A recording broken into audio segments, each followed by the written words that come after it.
Mr. President, we have two colleagues who would like to avail of the privilege hour. May we recognize Senator Risa Ontiveros for her privilege speech, Mr. President. Senator Risa Ontiveros is recognized.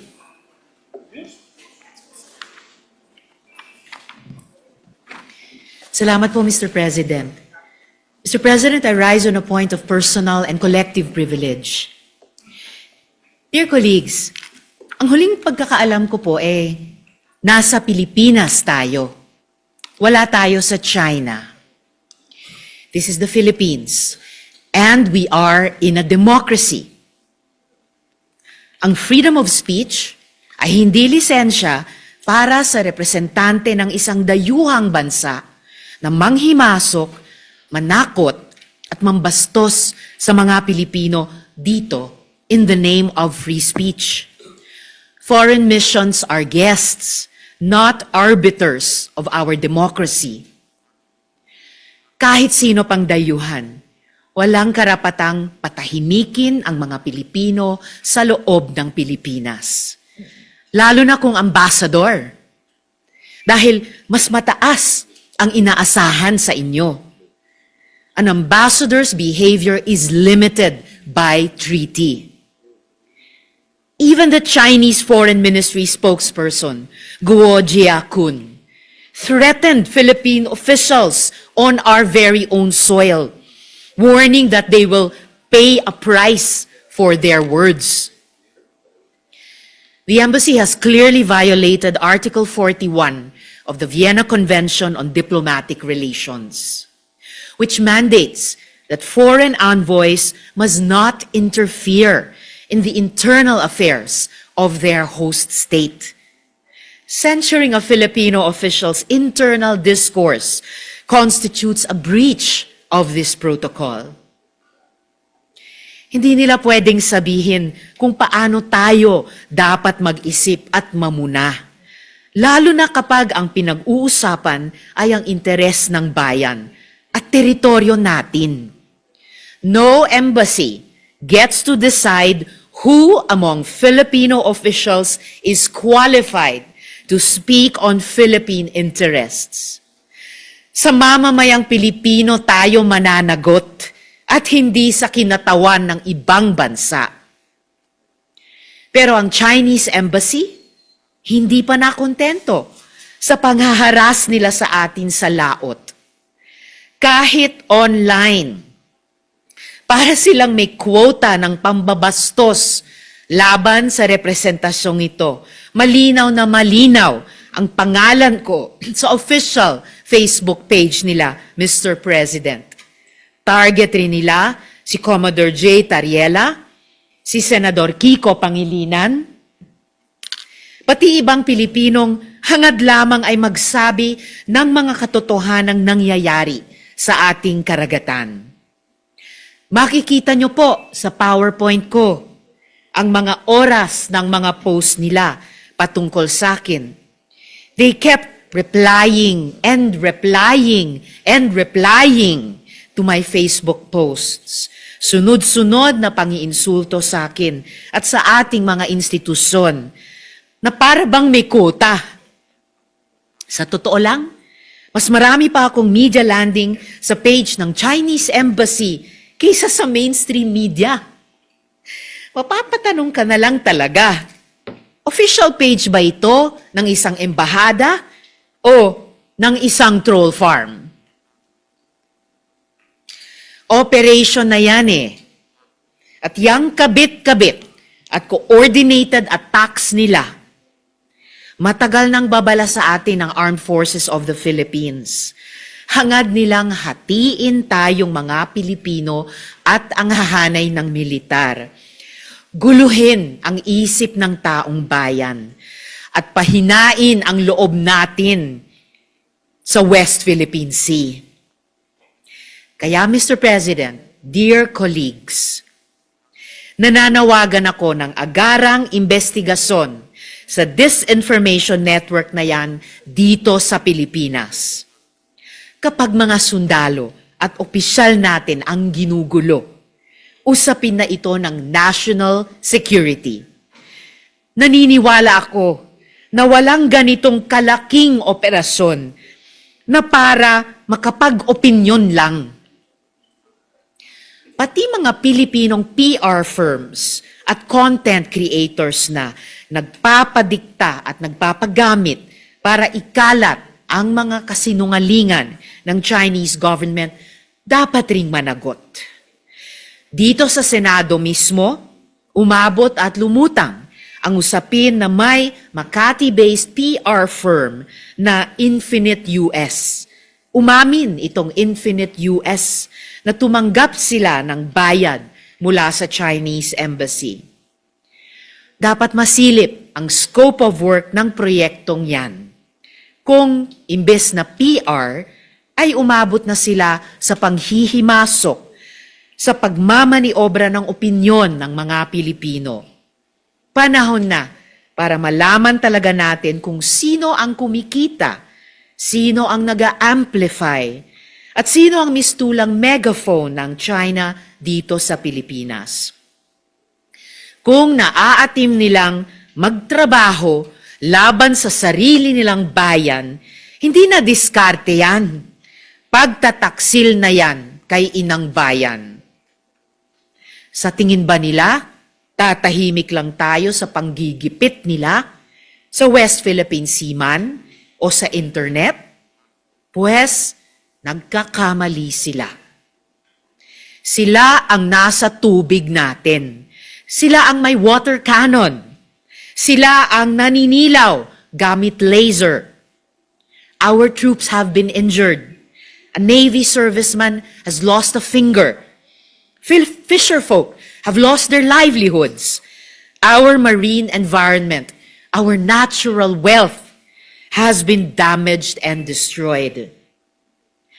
Our quarrel is not with China or the Chinese people, but with the heavy-handed policies of their government.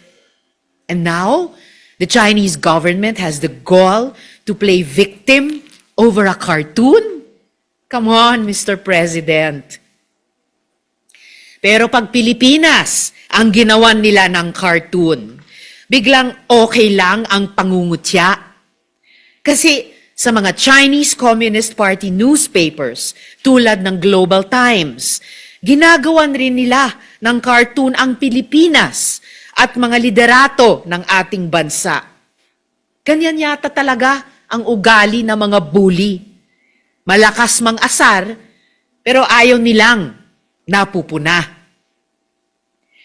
Tariela presenting China's current regime, including its president, as bullies, is not an overstatement. It is a clear and common fact.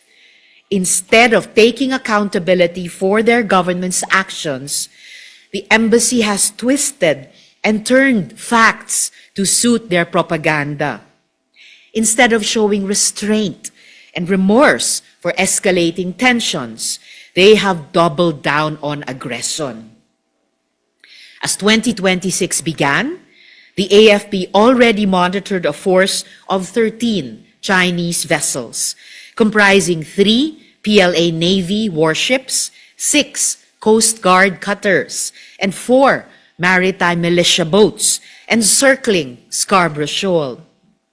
As of January 2025-2026, the Armed Forces of the Philippines reported a swarm of 41 Chinese vessels, including Navy warships and maritime militia, actively trailing and harassing Philippine patrols. Their tactical focus has notably shifted from ramming government ships to directing their violence against our fisherfolk, effectively denying access to their traditional fishing grounds. Kaya sa Chinese Embassy, huwag niyong niloloko ang mga sarili ninyo na ang pamumuna ng mga Pilipino ay kung anumang political theater kuno o kung anumang sinubo na naman sa inyo na mga trolls ninyo. Kung naghahanap kayo ng katotohanan, eto, sasabihin ko sa inyo ang totoo. Chinese Embassy, kayo ang problema.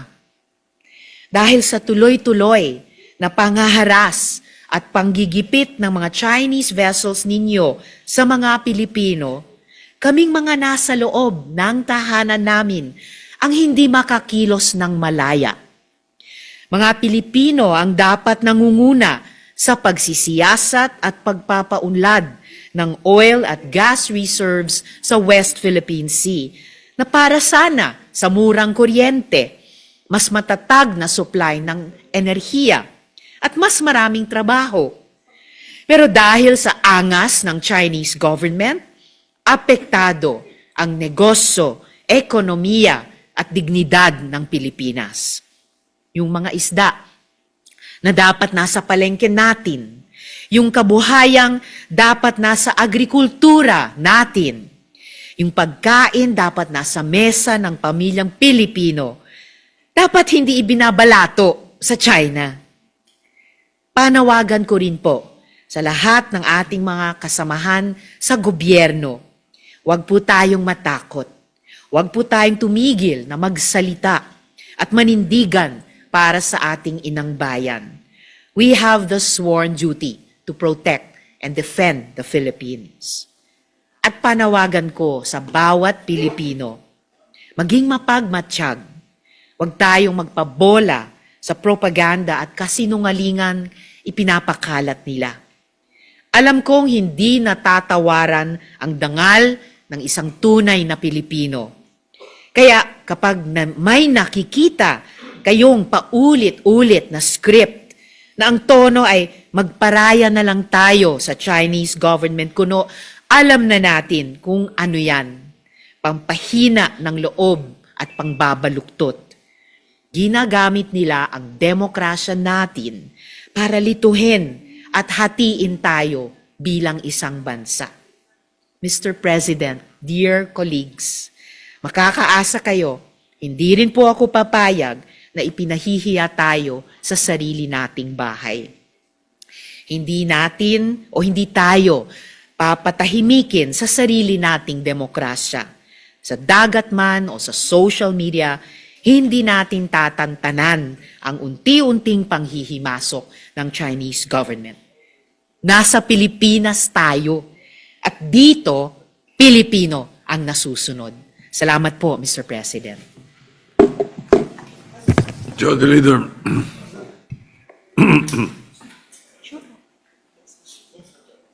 Sen. Marcoleta. Mr. President, our distinguished colleague, Senator Rodante Marcoleta, would like to interpolate a good sponsor. Senator Dante Marcoleta is recognized. Maraming salamat, Mr. President. Pwede po bang makapagtanong ng mga ilang katanungan lamang, Your Honor, para po sa ikababatid pa ng ilang mga bagay-bagay patungkol po sa inyong privilege speech. Gladly po, Mr. President, sa Ginoo mula sa Pampanga at Tarlac. Salamat po. Nung nakaraang linggo po, Mr. President, ako po ay inimbitahan ng bagong ambassador ng China doon po sa kanilang embassy na parang residente rin dito sa Makati. Ako naman po ay nagpaunlak sapagkat ipinadala po nila yung invitation sa akin. Isa po sa napag-usapan namin, Mr. President, ay kung paano po natin talaga magawa ng paraan na mawala po yung pag-iiringan, pag-aawayan at sana ay ma-stabilize po natin, ma-de-escalate po yung nangyayari po sa ngayon sa pagitan ng ating dalawang bansa. Ang sabi ko po sa kanya, Mr. President, ganun din po ang pakay ng aming bansa. Sino naman kako ang papayag naman na sa araw-araw kako na ginawa ng Diyos sa atin ay puro na lang kaguluhan ang nakikita. Hindi magiging pabor sa atin at sa ating mamamayan. Ang sabi po niya sa akin, Mr. President, na ito po ay gusto ko rin ibahagi sa ating Honorable Risa Ontiveros, Senator Ontiveros, ay yung kanilang kagustuhan talaga maisantabi natin, yung dispute ngayon. Ang sabi ko sa kanya, bakit kasi nakikita natin yung mga barko ninyo Kung minsan binubomba ninyo ng tubig yung mga ilang mangingisda namin o kaya yung nagre-resupply ng aming provision sa Ayungin Shoal, hindi ba natin may iwasan yon? Sabi kong gano'n sa kanya. Alam mo, sabi niya, Mr. President, nung panahon ng dating Pangulo, ginawa na natin yon. We have a relative peace nung panahon na yon. Ang problema sa ngayon ay, maski ikaw, makikita mo naman, binanggit niya po yung nangyari sa ginawa yata ng spokesman o spokesperson ng Coast Guard. At ng Task Force West Philippine Sea. So yun po, na Mabuting Ginoo. sana naman ay pakaiwasan din natin yung gano'n sapagkat kung negative naman yung nakikita rin namin, hindi na naman po pwedeng hindi naman kami sumagot sapagkat ang ginawa naman nila ay they depicted our president in a very negative manner.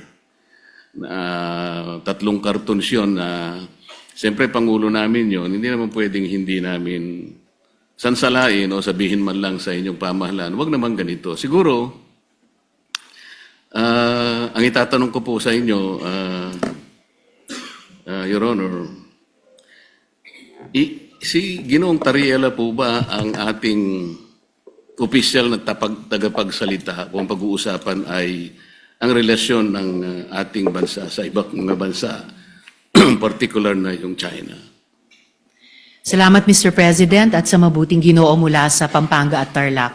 Sa pagkakaalam ko po, Mr. President, si Commodore Tariela ay spokesperson ng Task Force West Philippine Sea na binuo po batay sa polisiya ng buong gobyerno natin ng whole of government approach sa ganitong kahalagang usapin ng foreign policy.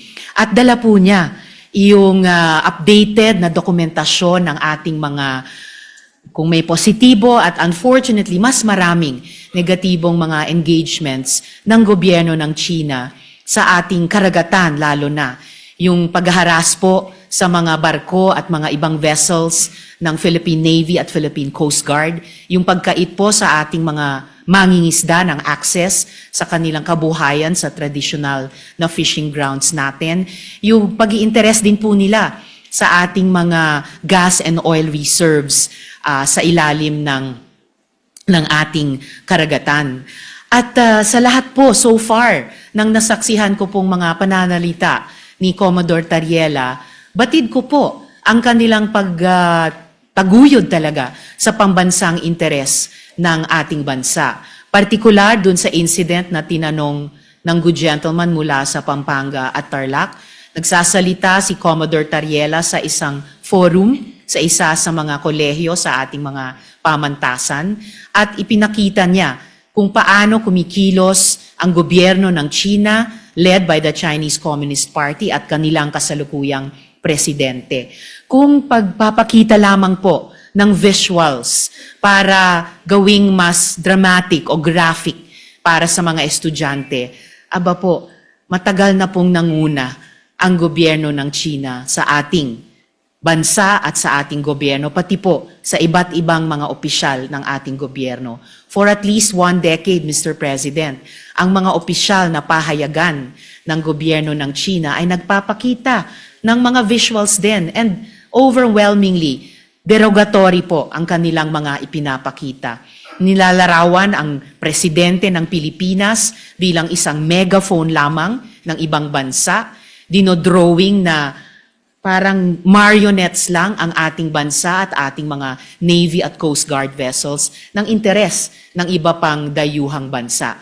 Wala pong ipinapakitang respeto at tahasang pambabastos sa ating gobyerno. So, dun sa itinaing ni Ambassador sa good gentleman mula sa Pampanga at Tarlac, di hamak na mas maraming dapat iwasto sa kanilang pakikitungo sa atin, hindi lamang sa karagatan, dun sa maraming insidenteng nabanggit na, kundi pati sa paglalarawan, literally and figuratively, sa ating gobyerno at ating bansa kapag nagsusumikap tayong magtahak ng isang independent at interdependent foreign policy, Mr. President. Salamat po sa inyong kasagutan, Mr. President. Alam ko po na si J. Tariela ay siyang tagapanguna ng Transparency Initiative. sa ilalim po ng National Security Council ng ating bansa. Ang Transparency Initiative po, Mr. President, ay yung tinatawag na assertive transparency or measured transparency. Ano po ba ang pagkakaintindi ninyo sa assertive transparency or measured transparency, Mr. President? Sa pagkaintindi ko po, Mr. President, ang assertive transparency ay ibig sabihin, isa sa publiko, lahat ng mga importanteng engagement sa pagitan ng ating bansa at iba pang mga bansa, lalo na sa loob ng ating teritoryo. At particular dito, sa ating dynamic sa gobyerno ng China, ibig sabihin ay hindi magiging mahiyain ang ating gobyerno upang sabihin kapag nga may ganyang mga insidente tulad ng nagbunga ng pagkaputol ng daliri ng isang uniformed personnel natin, yung pansamantalang pagbulag at pagdinig sa ating mga personnel dahil gumagamit ng high-frequency radar o mga laser lights. At pati po yung, gaya ng nabanggit na rin ng good gentleman mula sa Tarlac at Pampanga, yung pagkait na makaresupply tayo ng maayos sa ating mga personnel sa mga lugar sa loob ng ating karagatan at teritoryo. Na hindi tayo o hindi ang gobyerno magiging mahiyain sabihin ito sa ating publiko at pati sa regional at international community. Bilang mga bagay na lubos na ikinababahala at nais-iwasto ng ating gobyerno, whether ang lehislatura o ang executive, Mr. President. Ang inyo pong binanggit, Mr. President, ay napapaloob dun sa definition ng assertive transparency. Ngunit kung inyo pong isasaalang-alang, Mr. President, yung assertive transparency, ito po yung merong strategic objective na sa bawat balita na ating isa sa publiko o ipapaalam sa ating mga kababayan, ay kinakailangan meron tayong kaparaanan para sa ganun ay matiyak natin na ang ating paglalahad o pagbibigay ng impormasyon sa publiko ay hindi magiging cause ng panic o kaya ay maaring ma-misinterpret ng publiko. Ibig sabihin, meron pong kaakibat na responsibilidad na maiwasan natin ang hindi pagkakaunawaan. Kasi pag nagkaroon po ng misinterpretation, lalo pong lalala ang isang maliit na problema. Yun nga ang nangyayari po sa atin ngayon, Mr. President, papalaki ng papalaki. Siguro kung pakakaiwasan pa natin yung mga bagay-bagay, lalong-lalo na sa pagsasalita ni spokesperson Tariela, imbes na po siguro papaliit ang ating problema, baka lalong lumalaki. May kasabihan po kasi tayo, Mr. President, na ang pagkakamali ay hindi may tutuwid ng isa pang pagkakamali. Maaring sabihin natin, may mali ang China. Ngunit, kung halimbawa sa kanyang paghahayag ng mga bagay-bagay na maaring malaman ng publiko tungkol sa mga inaakala nating pagkakamali o ginagawa nilang mali sa West Philippine Sea, siguro yun ay paalam natin sa paraan na hindi tayo makakagawa siguro ng lalo pang mas malaking pagkakamali na katulad po ng ginawa niya. Kailangan po bang gumamit pa siya ng mga cartoon caricatures para ipakita niya ang Pangulo ng China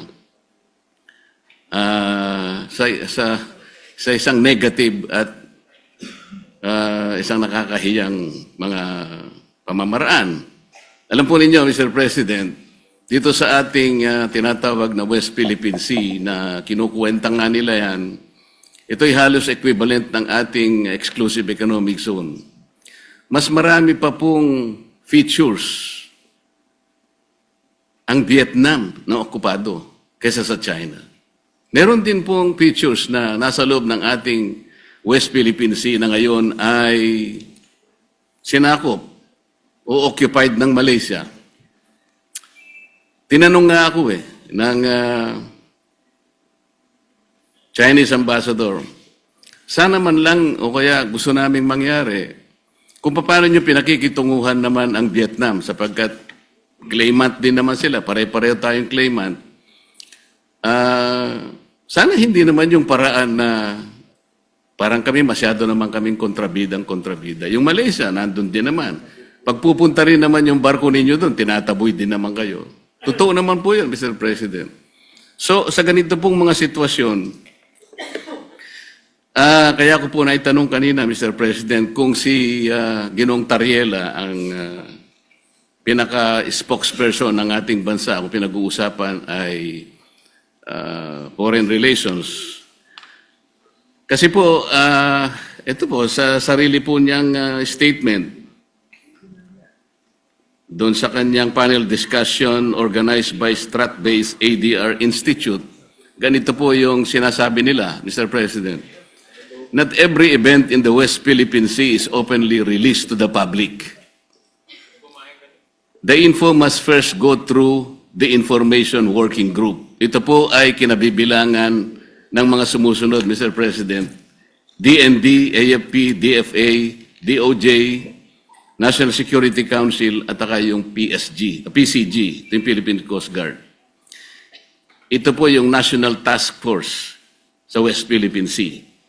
Kapag ka po yung IWG, ito po yung, ay na-process na po yung information at nagkaroon ng desisyon na i-release, tsaka lamang po i-release. Ibig sabihin po nito, talagang pinakaiingatan din natin na kahit paano ay makagawa tayo ng diplomatic kings or whatever.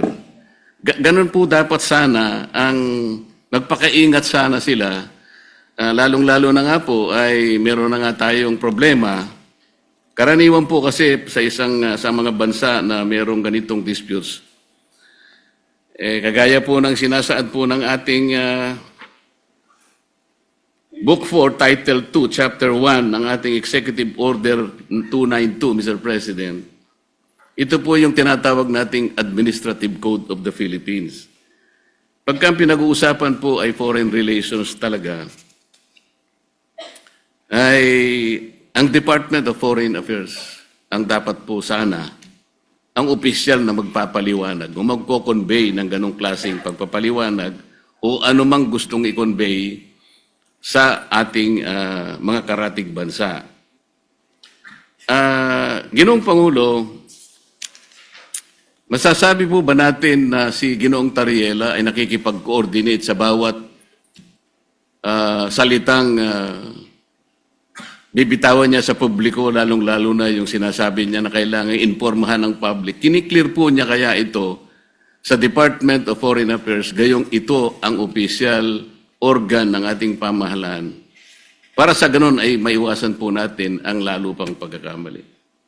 Sa tingin ko po, Mr. President, dahil meron tayong pong presumption of regularity, lalo na sa pagitan ng lehislatura at saka ng executive, opo, nananalig ako na nagko-coordinate si Commodore Tariela, nagko-coordinate ang buong National Task Force on the West Philippine Sea sa lahat ng mga departamento na bumubuo at gumagabay sa kanila, lalo na ang Department of Foreign Affairs. At bilang miyembro ng lehislatura, hindi po ako makikialam kung ano ba ang mga dynamics nila or kung maganda ba or hindi maganda ang kanilang working relationship on any one day or the other. Basta para sa akin po, bilang isang mambabatas, meron akong presumption of regularity dun sa pagkilos ng buong National Task Force on the West Philippine Sea, and in this particular case, lalo na kay Commodore Tariela. And i-shift po natin o lakihan po natin yung magnifying glass na meron po tayo ngayon. Ang problema po ay hindi kay Commodore Tariela.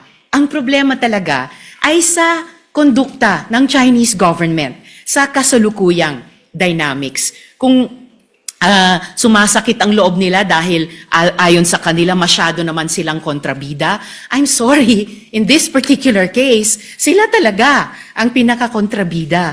Hindi po nila pwedeng sabihin na mas marami namang ino-occupy ang Vietnam, may mga kasalanan din ng Malaysia. Opo, alam natin, may iba't ibang claimant country sa buong South China Sea at yung iba ay, kumbaga, karibal din natin sa mga claims natin bilang Pilipinas. Pero Hindi naman ina-attack ng Vietnamese Navy ang Navy at Coast Guard natin. Hindi naman dinedenay ng Malaysia ang mga mangingisdang Pilipino makapangisda sa sarili po nating karagatan.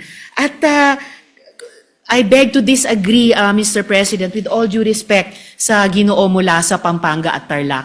Ang pinag-uusapan po natin at ang pinagmumulan nitong mga malalim na pagkabahala natin, hindi po ito maliit na problema.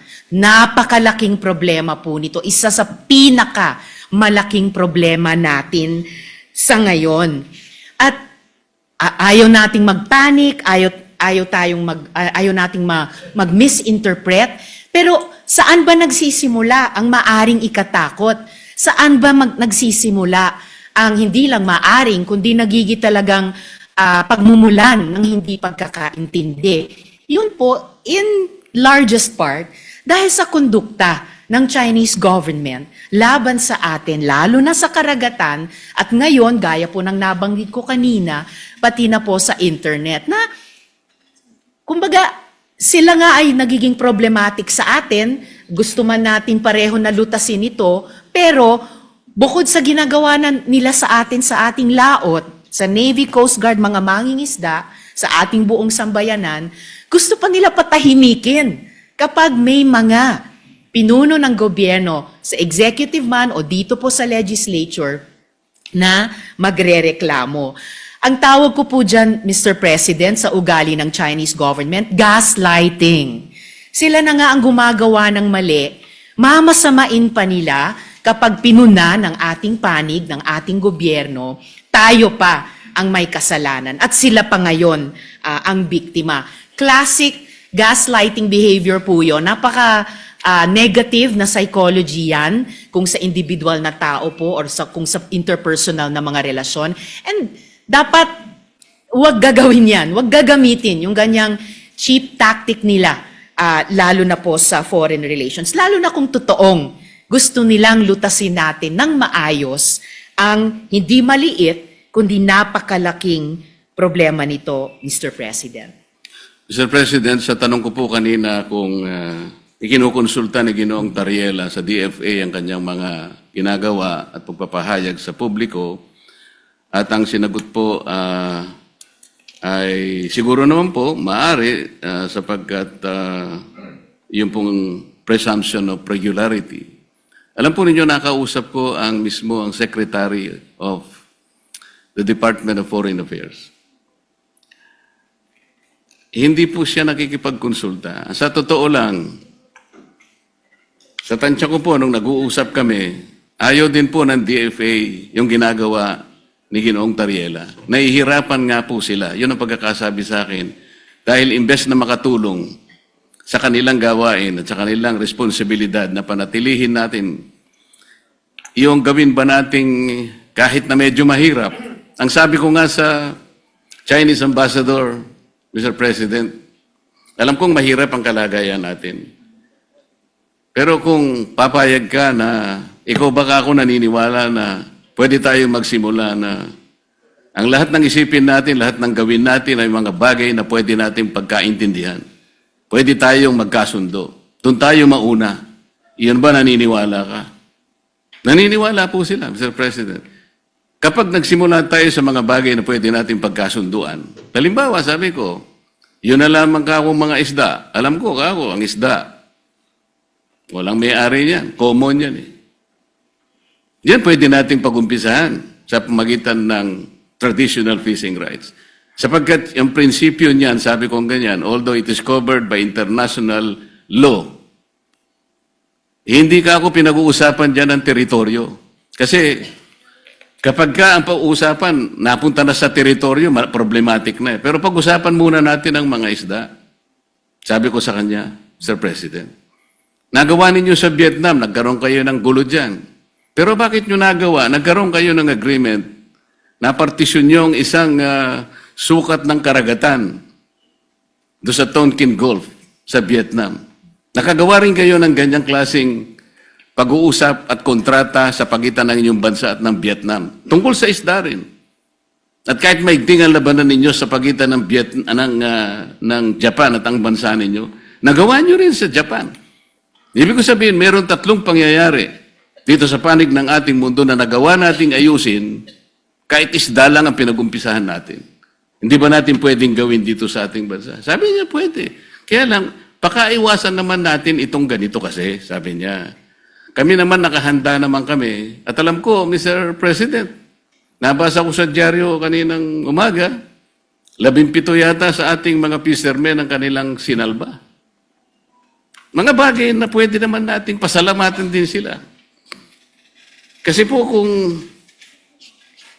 ako po, ayoko din ang ginagawa nila. At sinabi ko rin naman sa kanya ng harapan. Bilang Pilipino, sabi ko, masakit naman ka kung makita ko yung aming mga mangisda na talagang kinakanyon yun ng tubig. Naintindihan naman namin yun, sabi niya. Kaya ang gusto namin, makagawa tayo ng mapagumpisahan natin. Ngayon, kung halimbawa si Commodore Tariela, habang nag-uusap tayo, nagpapakita ng ganitong mga memes at saka yung mga caricatures na negatibo, Mr. President, hindi po nakakatulong eh. So, ano po ba yung ating moving forward? Wala na ba tayong gagawin kundi puro patutsadahan na lang? Hindi po makakabuti sa pagitan ng dalawang bansa natin. Kaya lang naman po ako tumayo para imungkahi ang ilang bagay-bagay sana na makakatulong. Maaring mahirap po sa umpisa.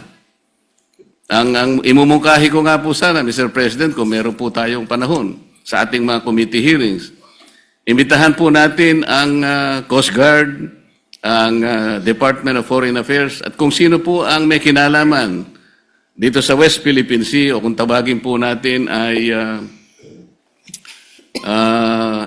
Exclusive Economic Zone, sa pagitan ng napaloob po sa South China Sea.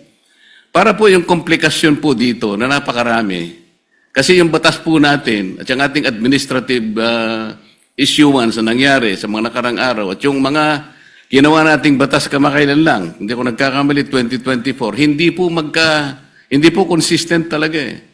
Lilitaw po, meron tayong mga bansa, meron po tayong mga features na inoccupy natin. Labas po sa ating exclusive economic zone. Ipakikita po natin yun. Kasi kung wala tayong masusing pag-aaral, nababanggit ko nga po kung minsan, Mr. President, hanggang ngayon, wala po talagang malinaw na coordinates kung ano ba talaga ang pinaka-area ng ating West Philippine Sea o Exclusive Economic Zone. Siguro magsimula po tayo doon kasi yung iba, misinformation na po yung lumalabas eh. Napaka-komplikado po nito kung pag-uusapan po natin yung mga features na yan at kung ang magiging centerpiece po ng ating foreign policy, ipag-awayin na lang natin ang mga bato sa South China Sea. Palagay ko po, nalilihis po tayo. May malaki po sigurong mga dapat pag-usapan at napakalaki ng China, napakamayaman ng ekonomiya ng bansa na pwede po natin sigurong maging siguro kakampi sa mga darating pong mga panahon kung maisasantabi po natin ang mga sigalot na namamayani sa ating bansa. Maraming salamat po, Mr. President. Maraming salamat po sa ating Senator Risa sa pagkakataong binigay po sa inyong lingkod. Salamat po. Salamat po, Mr. President, at sa mabuting Ginoo mula sa Pampanga and Tarlac. Pwede ba nating maging kakapi ang China? In principle, bakit hindi?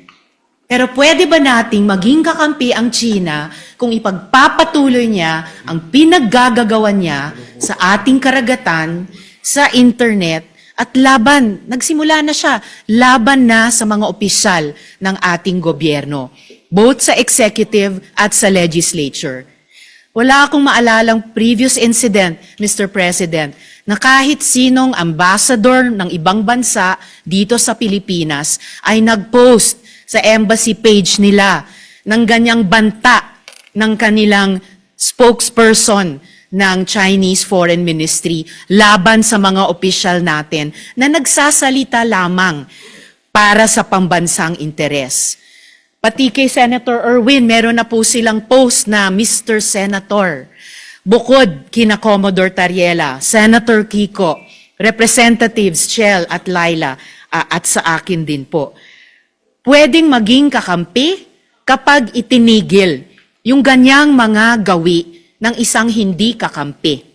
mga gawi ng isang hindi kaibigan, pwedeng maging kakampi. Hindi simpleng isa-isang tabi yung sigalot na sabi nila tayo ang may kagagawan, na kapag nagreklamo tayo, tumutol tayo sa kanilang maling gawi sa ating Navy, Coast Guard, mangingisda, bayan, sasabihin nila, masyado naman kayo isa-isang tabi niyo yan. Hindi po. Yan ang gustong mangyari ng isang bully tulad ng gobyerno ng China, na hindi sila maging accountable sa ginagawa nila sa atin at simpleng iaatras natin ang ating pagreklamo. Wala pong bully, whether sa playground o sa rehiyon o sa mundo, na nagrespeto sa binubuli niya, liban kung tumindig ang binubuli niya. At yan po ang ginagawa ng ating bayan, yan po ang ginagawa ng ating mga opisyal na ngayon nilalait-lait po ng Chinese government at ng embahada pa nila dito. Taliwas po sa mga obligasyon nila sa ilalim ng Vienna Convention on Diplomatic Relations. And again, Mr. President, in closing, I would like to take strong exception. Hindi po patutsada. Hindi po patutsada ang ginagawa ni Commodore Tariela. Hindi po patutsada ang ginagawa ni na Senator Kiko, Senator Erwin, Representative Chel, Representative Laila, ako at dumadami pang mga Pilipino. Hindi po patutsada lang yan, Mr. President. Yan po ay seryoso at marubdob. At sa kaso ni Commodore Tariela, matagal nang pagtutol sa maling pagtrato sa atin ng ibang gobyerno at pagtaguyod po sa interes ng ating bayan. So, maraming salamat po, Mr. President, at salamat muli sa mabuting Ginoo mula sa Pampanga at Tarlac, at naway narinig po pati ng ating mga lahat ng ating mga kababayan na patuloy po tayo maging mapagmatsyag at malinaw ang mga tenga at isip natin kapag nakakasaga po tayo at mukhang palawak ng palawak at patindi ng patindi ang ganyang disinformation o tahasang pagbabaluktot ng Chinese government o embahada nila dito sa Pilipinas sa mga totoong nangyari. Dahil saan po tayo magbabatay sa conflict resolution at saan po tayo babatay sa tunay na pagkakaibigan kung sakali, kung hindi sa katotohanan at katotohanan lamang. Salamat po, Mr. President. Okay, Majority Leader. Thank you very much, Mr. President. Mr. President, I move that the speech of the lady senator together with interpellations be referred to the Committee on National Defense. I so move, Mr. President. Any objection? Hearing none, sorry for... Thank you, Mr. President. May we recognize Senator Erwin Tulfo as well for his privileged speech. Senator Erwin Tulfo is recognized. Thank you, Mr. President. Mr. President, I rise today in defense of dignity, our national dignity. Spokesperson of the Chinese Embassy recently lectured Filipinos and worse, Philippine officials on the limits of freedom of speech. We are told that criticizing a foreign head of state is completely unacceptable. Well, let me say this then, Mr. President. If you do not like how democracy works in this country, then you are free to leave the Philippines. Get the out. Mr. President, kung hindi nila gusto kung paano gumagana ang demokrasya sa ating bansa, malinaw po ang sagot. Layas. This is our house. Hindi sila ang boss natin at tayo ay mga tau-tauhan lang nila. To the Chinese embassy officials, you do not have the moral authority to lecture Filipinos about freedom of speech. Because freedom of speech does not exist in your country. It is not practiced. It is not protected. It is punished.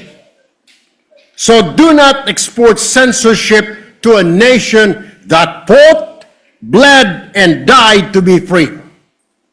And another recent statement coming from the Chinese government threatening our officials of, quote, paying the price for making provocations and confusing right from wrong, unquote, pertaining to our claims at the West Philippine Sea. What is truly unacceptable is a foreign government acting as if it can police Filipino speech, intimidate Filipino officials, or shame Filipino into silence. Mr. President, our government officials spoke only the truth. They defended our sovereignty. They spoke as public servants of a democratic republic. They are correct, and the Chinese government is wrong. Wala silang karapatan na punahin ang malayang pagpapahayag sa ating bansa. Dahil sa kanilang bansa, walang tunay na freedom of speech. Mga kritiko ikinukulong at misteryosong namamatay pa. Ang mga mamahayag, pinapatahimik, opinyon, kinokontrol, tulad po nangyayari doon sa Hong Kong kung ilang kritiko nila ay kinulong na. Let us be very clear, Mr. President. The West Philippine Sea is ours. Our officials have the right and the duty to speak about aggression against our nation. And Filipinos, Mr. President, will not whisper in their own house just to avoid offending a foreign power, particularly China. No, no, no, Mr. President. We do not take lessons on democracy from a government that jails critics. We do not take lectures on free speech from a system that suppresses it. Our house, our terms, Mr. President. Respect is not demanded. It is earned and it is mutual. If you want respect from Filipinos, then respect our Constitution. Respect our officials, respect our freedom of speech, and respect the simple truth that this is not your country. Mr. President, the Filipino people are not afraid. We are not silent, and we will not be bullied, politely or otherwise. Thank you, Mr. President. Maraming salamat. Maraming salamat at magandang hapon sa ating lahat. Recognize- Thank you, Mr. President. May we recognize our distinguished colleague, Senator Robin Hood Padilla, to also make a manifestation. Senator Robin Padilla is recognized. Maraming salamat po, Ginoong Pangulo, at sa ating pinunong mayorya. Ako po ay nakinig at napanood ko po ang mga talumpati ng ating mahal na kasama, Senator Risa Hontiveros, Senator Marcoleta, Senator Erwin Tulfo, patungkol po sa kaganapan na nangyayari ngayon sa pagitan ng Chinese Embassy at sa atin pong mga senador. Ang akin po lang mungkahi sana, ako po ay naniniwala, mga mahal kong kasama, na itong usapin nito ay masyadong popular sa ating mga kababayan. At ang magsalita ka ng patungkol sa pagsasaayos ng singgalot na ito ay hindi pabor sa sino man na magsasalita nang gusto mong magkaroon ng kapayapaan. Pero sa usapin nito, ako po ay tatanggapin ko kung ano ang sasabihin ng mga tao sa akin. Kung sasabihin nilang, pro-China yan. Okay lang po. Wala pong problema. Ang akin pong gustong sabihin sa ating mga kababayan, alam niyo, ang isang bagay, pag hindi natin inayos, pag hindi tayo nagtulong-tulong na maayos, lalong-lalo na sa kapitbahay natin, kapitbansa natin, hindi po ito makatutulong sa atin. Hindi po ibig sabihin na ako'y pumapayag na pagsalitaan ng hindi maganda ang ating mga kasama ng Chinese Embassy, hindi rin naman tama yun. Pero, Hindi rin naman po tama na ang isang opisyal natin sa gobyerno na isang unipermado pa ay gagawa ng katatawanan o karikature ng presidente ng China.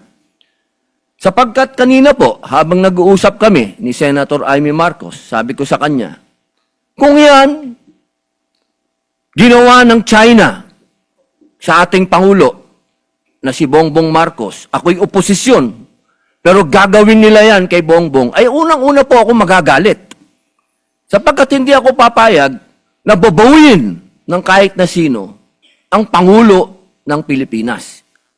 Hindi ako papayag na gawan ng karikature, kahit ako'y oposisyon, na gawan ng ganyan ang ating Pangulo. Sapagkat ang Pangulo ng isang bansa, yan po ang tinatawag nating representasyon ng ating bayan, katumbas ng bandila. Kung ano ang tingin natin sa bandila, yan ang tingin natin sa Pangulo. Kaya, kung ano man po ang ginawa ni Admiral Tariela, ay pinakikiusapan ko po siya na huwag niya ulitin. Sapagkat, pag nambastos ka, babastusin ka rin talaga. Wala po tayong magagawa sapagkat duty ng kahit na sino na ipagtanggol ang kanilang Pangulo. Ang gusto ko lamang pong sabihin dito, aking mga kasama, tama po, naniniwala po ako na hindi makatwiran ang ginagawang pambobomba ng tubig sa ating mga mangingisda, sa ating Coast Guard. Pero matagal ko na rin sinabi na may budget naman ng Coast Guard, ba't di kayo bumili ng mas malakas na water cannon at gumanti kayo? Hindi naman po pwede na lagi tayo magpapaawa. At parehas naman kayong tinatawag natin tanod ng Coast Guard kayo pareho. Hindi naman kayo gray ship. Ang gray ship, yun ang military. Kapag hindi naman pwede yun. Yun ang tinatawag natin na escalation. Pero kung dalawa kayong white ship dyan, at nagbombahan kayo ng tubig dyan, walang ano yun. Walang issue yun, walang escalation yun, dahil pareho kayong tanod baybayin. Pareho kayong nagpoprotekta ng coast natin. Pero para sa usapin, nang ikaw ay magtatalumpati at gagawin mong katatawanan yung Pangulo ng isang bansa, ay palagay ko, inuulit ko po, ako po ay oposisyon. Pero kahit sinong gumawa niyan sa presidente ko, hindi ako papayag. Ako'y tatayo din at talagang makakatikim din sa akin yun ng mga salitang hindi niya makakain. Sapagkat sa akin, anuman ang political affiliation natin, pagdating sa Pangulo sa ibang bansa, iisa tayo. Solid dapat tayo, nakatayo dapat tayo sa Pangulo natin, pag-usapin na ng ibang bansa na. Kaya sana po, nakikiusap po ako sa Chinese Embassy at sa ating mga kasama na sana po ay matapos na ito, makapag-umpisa na po tayo ng magandang relasyon, pag-umpisahan natin ng pag-uusap, sapagkat, alam niyo po, meron din po tayong ibang mga kasinggalot. Tahimik nga lang tayo. Katulad po ng aking best friend sa Malaysia. Kasingalot natin yan sa Sabah. Ilan ng Pilipinong naging stateless doon? Ilan ng Pilipinong diniport nila? Pero naging tahimik naman tayo. Wala naman akong naririnig. Kaya sana, kung ano po yung ginagawa ng iba din sa atin, pantayan din natin. Alam nyo, masakit sa akin magsalita ng patungkol sa Malaysia dahil kapatid kong mga Muslim yan. Pero ini-example ko lang po sa inyo na meron din tayong problema sa ibang lugar na meron din ginagawang pang-aabuso din sa atin na hinihingi ko din na magsalita din kayo. At sana, bilang panghuling salita, Alam nyo, nung kailan lang, nagkita kami ni General Torre. Ang tingin ko dyan sa taong yan, kaaway ko yan. Sa ginawa niya kay dating Pangulong Rodrigo Roa Duterte. Pero dahil nagkita kami sa isang lugar na hindi namin dapat pag-usapan ang ginawa niya, kundi kami mga bisita sa isang lugar, kami naging, kumbagay, diplomat na rin kami. Kami naging mahinahon sa isa't isa. Sapagkat yun dun po ay pagpapakita sa ating mga kababayan na hindi sa lahat ng oras ay palabang ka. May mga pagkakataon na pwedeng madaan sa usapan. Kaya po sana, inuulit ko po, wala po akong masasabing sa mga speech, sa mga statement ng ating mga kasama. Naniniwala po akong may katwiran po ang inyong mga sinasabi.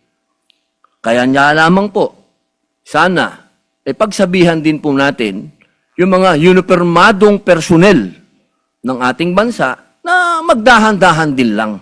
Pwede ka namang mag-speech nang wala kang gagawing karikature o katatawanan ng isang Pangulo ng bansa. Yun lamang po, maraming salamat po, Ginoong Pangulo at sa ating pinunong mayorya. Majority Leader. Thank you, Mr. President. May we also recognize Senator J.V. Ercito, Mr. President. Senator J.B. Ejercito is recognized. Yeah, maraming salamat, Ginoong Pangulo. Nais ko lang siguro suportahan na, Ginoong Pangulo, ang pahayag ng ating pong kasamahan, si Senator Risa Ontiveros at si Senator Erwin Tulfo, tungkol po doon sa pagpuna no, sa Embahada ng China sa kanila pong pagbabatikos din sa ating ilang opisyal o nagkakaroon sila ng masabi nating hindi pagkakasundo. Ginoong Pangulo, ako po ay nag-aral sa isang Chinese school, sa Xavier School, no? At mahal ko po ang aking mga kaklase at mga kababata sa eskwelahang ito dahil sila po ay kasama kong lumaki hanggang po sa high school. Ngunit, ako po ay consistent na bumabatikos din sa China dahil sa kanilang ginagawa sa West Philippine Sea. Hindi po ako sang-ayon at hindi ako magpipikit mata na lamang sa kanilang pangaharas sa ating pong mga mangingisda na pinagkakaitan ng hanap buhay. Lalong hindi ako sang-ayon sa kanilang pambabastos sa ating mga Coast Guard. Naputulan pa nga ng daliri ang isa sa ating Navy no, sa isang insidente. Ngunit, Ginoong Pangulo, hindi muli liliwanagin ko, hindi ako galit sa mga Chinese people. Ang galit po ako sa gobyerno ni Xi Jinping na expansionist at pilit na inaagaw ang ating pong teritoryo. Nagkaroon po ako ng pagkakataon, Mr. President, doon po sa IPU, dahil hindi po nagpunta ang dating Senate President po natin, ako po ang nagrepresenta sa ating pong Senado at nagsalita po sa forum at nandun po ang iba't ibang bansa at inihayag ko ang sitwasyon sa West Philippine Sea at ginagawa po ng China sa ating po dito, sa ating pong Navy at sa Coast Guard at sa mangingisda. Siyempre, natural na tumindig din po ang representante ng China at siyempre po inihayag yung kanila pong posisyon. Magsasalta pa ako kaya lang ayaw na akong payagan at ang presiding officer ay taga Malaysia, buti na lang po ay Malaysian Chinese. At nagulat po siya, ako po ay nag-Mandarin, nag-Chinese po ako, kaya natawa siya, ako yung nakapagsalta muli.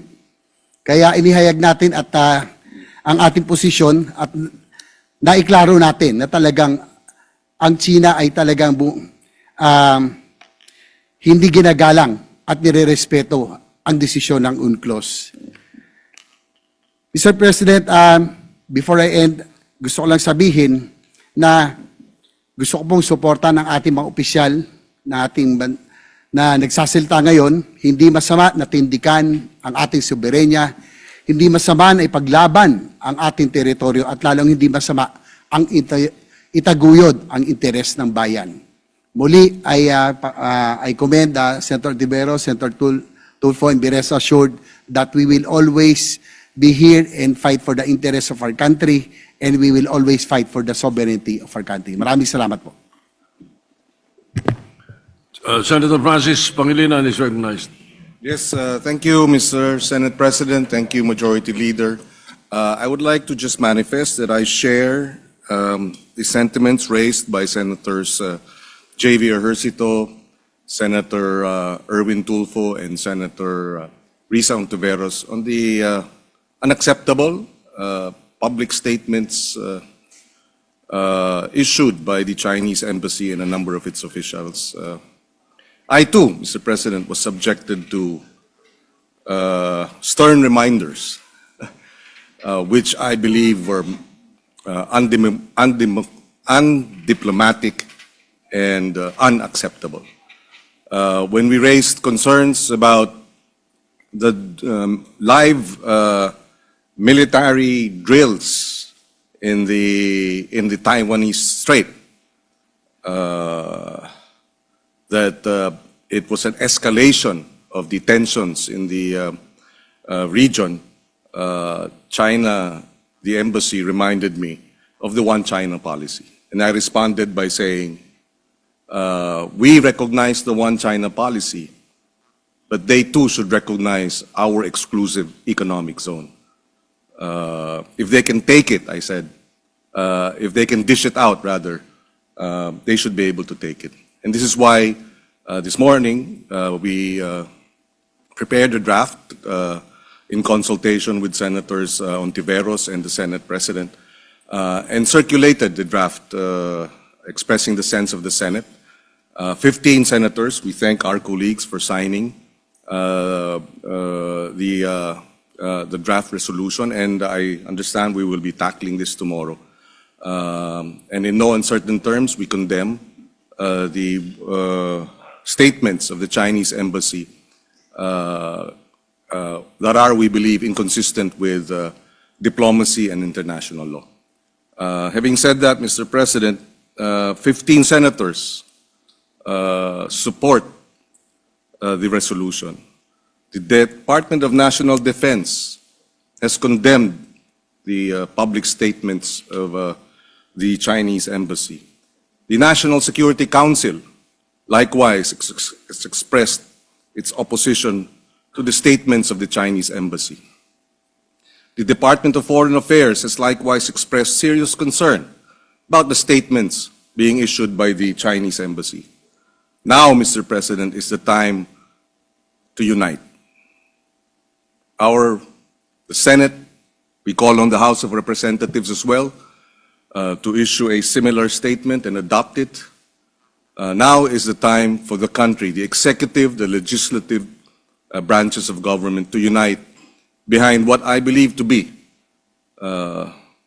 the bullying of a power, a superpower.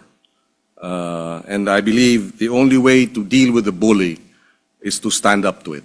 And we thank our colleagues in the Senate for responding and asserting our sovereignty and our, as an institution, the Senate is a partner of the Executive Department in crafting foreign policy in this country. And therefore, this resolution sends a strong signal.